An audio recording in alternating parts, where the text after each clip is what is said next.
Have you ever had that feeling, when you're walking through a city and you just feel like it has secrets to tell? Like, beyond the big, flashy landmarks, there's this whole other story just waiting for you to find it. Well, today, we're going to learn how to read a city. And our classroom? It's the absolutely enchanting, mysterious labyrinth of Venice. You see, in a place like Venice, the stories aren't just tucked away in books. No, they're literally etched into the stones of the city. They seem to whisper from every corner, every canal, every crumbling old facade. Our job, then, is to figure out how to listen. So how in the world do we find these hidden tales? Well, it all starts by looking beyond those picture-perfect postcards and really venturing into the heart of the city's living, breathing history. When you think of Venice, this is probably what pops in your head, right? The Grand Canal. But what if I told you the real story of Venice isn't found out here in the open, but hidden away in the shadows of its narrow little alleyways? Yes, the big question on every single traveler's mind. It's the classic Venetian experience for sure, but it's also famously expensive. So let's get practical for a second and just break it down. There it is, 90 euros. That's the official starting price for a 30-minute trip. So, is it worth it? Let's take a closer look at what you're actually paying for. Okay, so first things first, that price is for the boat, not per person, which is great. So if you're with a group, you can split it and it becomes way more affordable. Now, if you're hoping for that super romantic evening cruise, yeah, be prepared to pay a little bit more. But here's the most important thing to remember. Seriously, bring cash. They're not taking cards out on the canal. The Grand Canal, it's like the city's main highway. It's beautiful, absolutely.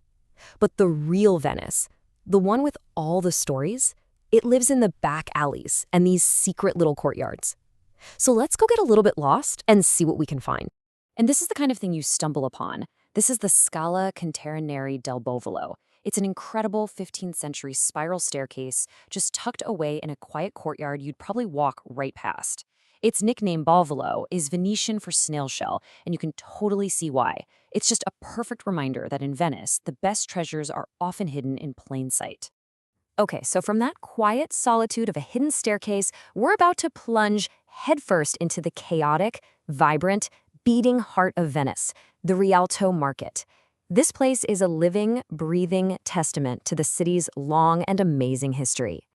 I mean, think about this for a second. For over 1,000 years, this has been the center of life in Venice. Way, way before the first tourist ever showed up, this is where Venetians lived and worked and shopped. It's just incredible.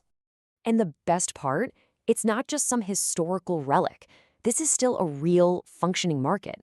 This isn't for show. This is where the locals still come to buy fish caught fresh from the lagoon and vegetables from the mainland. It's a story you can literally see and smell and taste.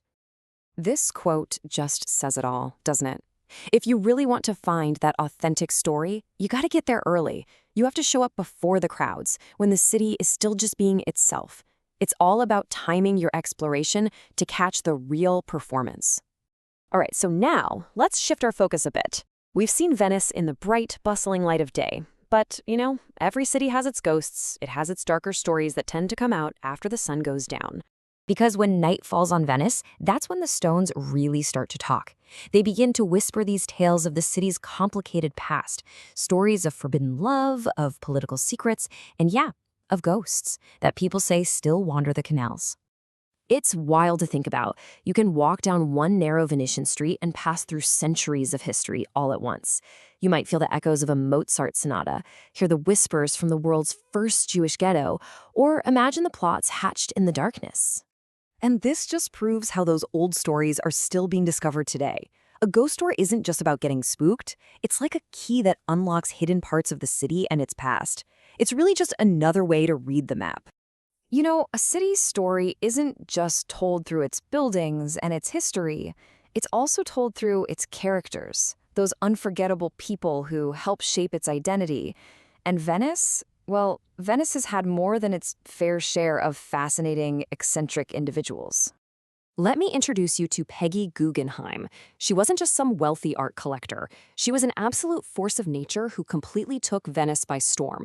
She kind of scandalized high society and totally transformed the city's art scene forever.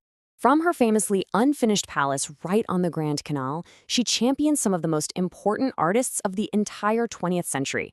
I mean, look at this list. Her home eventually became one of the world's great museums of modern art, a story of passion and vision that she literally gifted to the city. But amidst all that incredible art and fame, there's this one small detail in her garden, a simple gravestone that marks the resting place of her 14 beloved little dogs. It's just such a sweet, poignant reminder that even these larger-than-life figures have a soft side. And this brings us to a place that just perfectly embodies our entire theme today. The Libreria Acqua Alta, the bookstore of high water, isn't just a bookstore. It's a story about Venice itself. It's a library that is literally fighting to protect its own stories from the rising water. And it's using the very symbols of the city, gondolas, canoes, bathtubs, to survive. It is creativity born from pure necessity. That bookstore is such a powerful symbol, isn't it? It shows how a city's stories can be preserved against all odds. And you know what? Venice isn't the only city with stories like this. So let's take a quick trip around the world to see some other remarkable libraries. Okay, ready?